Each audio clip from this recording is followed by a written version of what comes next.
করাইল বস্তির ভয়াবহ অগ্নিকাণ্ড মুহূর্তের মধ্যে হাজারো মানুষের স্বপ্ন, সংগ্রহ ও সামান্য ঠাঁই ছাই করে দিয়েছে। ঘিঞ্জি ঘরবাড়ি আর দুর্বল নিরাপত্তা ব্যবস্থার কারণে আগুন দ্রুত ছড়িয়ে পড়ে, ফলে অসংখ্য পরিবার তাদের সবকিছু হারিয়ে অসহায় হয়ে পড়ে। নিঃস্ব মানুষের আর্তনাদ, ছোট শিশুদের আতঙ্ক আর হারানোর বেদনায় পুরো এলাকায় এখনো শোকের ছায়া। এই পরিস্থিতিতে ক্ষতিগ্রস্তদের পাশে দাঁড়াতে বিএনপির ভারপ্রাপ্ত চেয়ারম্যান তারেক রহমানের নির্দেশে করাইল বস্তিতে আয়োজন করা হয়েছে ফ্রি মেডিকেল ক্যাম্প। আগুন থেকে বাঁচতে দৌড়ানোর সময় অনেকেই পোড়া, ধোয়া, শ্বাস নেওয়া, আঘাতজনিত সমস্যা ও ট্রমায় ভুগছিলেন। চিকিৎসক ও স্বেচ্ছাসেবীরা দিনভর তাদের সেবা দিচ্ছেন প্রয়োজনীয় ঔষধ ও পরামর্শ।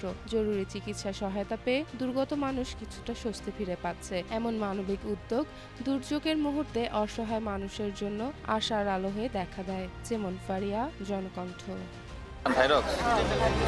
থাইরক্স এখানে সাপ্লাইতে নাই।